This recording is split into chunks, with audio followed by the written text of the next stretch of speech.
नमस्कार, आपण पाहतात खडक बेधडक लाईव्ह.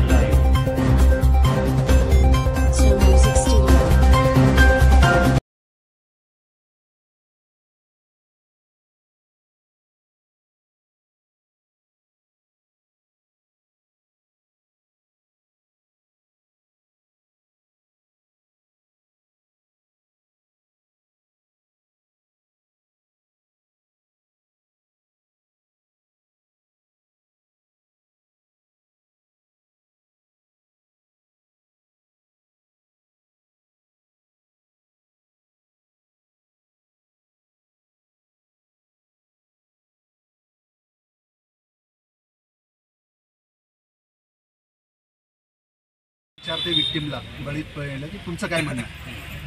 कारण काही ठिकाणी बरंचसं वेगळं बोललं जातं. काही आता ते तुम्हालाही माहिती आहे त्या गोष्टी, आपण ते बोलू नये. तर ह्याच्यामध्ये क्लिअर कट जर यांचं म्हणणं आहे तर पुढच्या तारखेला तुमचंही ऑब्जेक्शन रेज करून टाका तिथं की आमचं ऑब्जेक्ट असं आहे तसं आहे ते म्हणून ते तुम्ही देऊन टाका. आम्ही आमचा रिपोर्ट त्यांना दिलेलाच आहे.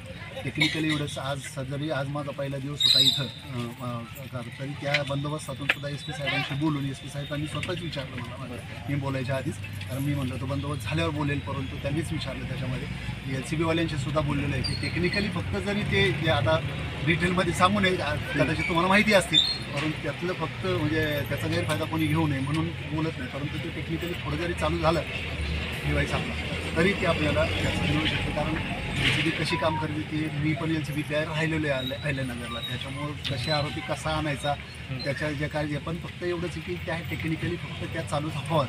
त्याच्याबद्दल आपण पूर्णपणे हे तुम्ही बेफिकीर राहा. याला कसल्याही प्रकारे आज नाही उद्या उलट एक बऱ्याच वेळेला असं होतं की तू जितका पळतो तितका तू सिद्ध करतो की मी काहीतरी माझ्याकडे आहे. सो आपण असतो काय म्हणतो, हा आलो मी बघा काय करायचं म्हणतो आपण, परंतु ज्या अर्थी जातो तर ती कोर्टही त्या गोष्टीचा विचार करतो. हा एक विषय. दुसरा, आता तुम्ही जे म्हणताय 10 लाखाचं जे काय आहे ते समाज कल्याण विभागाकडून जे काय मिळणार, आता मी तुम्हाला ती रक्कम नाही सांगू शकणार की मी देणार, कारण मी देणार नाही. ते कायद्याच्या चकवरीमध्ये जे काय बसणार आहेत तर त्या पद्धतीने ते देतील. त्यासाठी जी काय कागदपत्र लागतील ती वन स्ट्रोक सगळी देऊन टाकायची. तुमच्याकडे जी येते तुमच्याकडे, माझ्याकडची आहे ती असं नको व्हायला की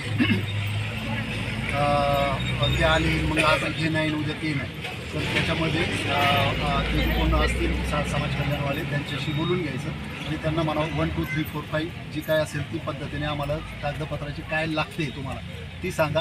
ती यांचा कोण माणूस आपण यांना हँडओव्हर करून टाका ते कागदपत्र, किंवा त्यांना बोलून घ्या एका ठिकाणी आणि त्यांना ते देऊन टाका की जेणेकरून त्यांना 3 वेळेला चक्रा मारायला नाही का. आपण बँकेत जातो म्हणतो आता ही 2 कागदान तिसरं काय तुम्ही रक्कम काय सांगताय ती मला, तुम्ही माझ्या बापाचं घरचं देत नाही, हे यांचं देत नाही, कोणीच देत नाही. ही आपल्यावर घडलेली घटना आहे. तर त्याप्रमाणे जे काय मिळेल ते ताईंना ते व्यवस्थित ते मिळाले. कारण असे सुद्धा आता माझं 29 वर्ष झाले, अर्धा महाराष्ट्र फिरून झालं आहे माझा सगळा. तर तिथं बरेचसे मग दुसरे मी करून देतो. बरं काय असतं की गरीब माणूस आमच्यापर्यंत पोचत नाही, कधी कधी आमचं बोलण्याची पद्धत म्हणजे होत नाही ते त्या ह्याच्यामध्ये. आणि मग तू येतो एखादा शहाणा तू म्हणतो ते तू झाले ते मी करून देतो.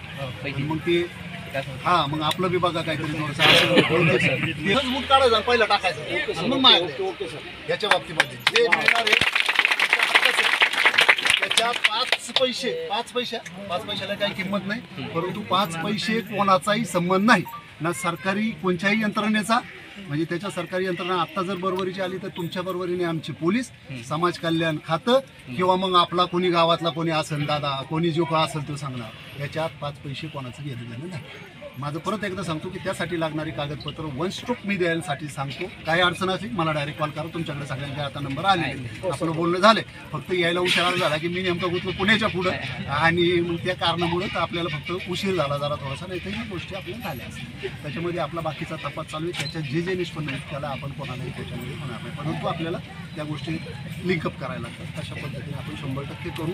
ह्याच्याबद्दल तुम्हाला कुठल्याही प्रकारचं असं वाटण्यासारखं काही ठेवलं नाही, काही अडचण नाही. कारण ह्याच्यामध्ये एका भगिनीवर आपला जो काही झालेला प्रसंग आहे तो प्रसंग आहे. त्याच्यामुळं मी परत सांगतो तसं की काही तुमची नाही माझी अशी काही वेगळी नाही, आपण सगळे एकत्र आपल्याला ते करायचं आणि ते आपण 100% करू. त्याच्याबद्दल तुम्ही वेगळी राहा. आपला रिपोर्ट ऑलरेडी कोर्टात गेलेला आहे, त्याला पूर्णपणे रेस करणार आहे. उद्या मी परत एकदा जाणार आहे की PP साहेबांशी मी स्वतः बोलणार आहे. PP ॲक्च्युअली मी काय हे नाही सांगणार तुम्हाला की याच्यासाठीच चाललो आहे मी, परंतु आम्ही आल्यानंतर आपल्याला सगळे जसे DGP असतात, कोर्ट असतात, तर विजिट असते आपली, त्यांना एक भेटणं आपल्यापेक्षा वरिष्ठ असतात, त्यासाठी मी जाणारच आहे. त्या संदर्भात ह्याच्या संदर्भात सुद्धा मी बोलणार आहे, कारण कालची तारीख होती त्याचा मी पाठपुरावा घेत होतो. पुढची 23 तारीखची घटना आहे, त्याचं कोणीही समर्थन करणार नाही. सामाजिकदृष्ट्या आणि सगळ्या आपल्या एकंदरीत जी आपली संस्कृती आहे त्या दृष्टीने हा चुकीचा प्रकार आहे. त्याबद्दल गुन्हा दाखल झालेला आहे. फक्त आरोपीला अटक झालेला नाही, फरार आहे. आता याची मी आल्या सगळ्याचा आज बंदोबस्त असताना सुद्धा इकडे येऊन आता त्याची पूर्णपणे माहिती घेतलेली आहे.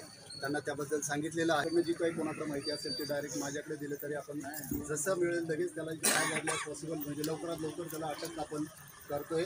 त्याबद्दलही त्यांना मी सांगितलेले आहे 8 ते 10 दिवसामध्ये भार पार करेल आपण अटक 100% अटक करणार. दुसरी गोष्ट त्यांनी जी सांगितलेल्याप्रमाणे त्या ताईंना जे काही सरकारच्या नियमाप्रमाणे जे सानुग्रह अनुदान मिळणं गरजेचं आहे त्यासाठी पूर्णपणे कागदपत्र जी काही लागतात तो प्रयत्न आम्ही केला जाईल. त्यानंतर ह्याच्यामध्ये याला कोणी मदत केलेलं जसं तपासामध्ये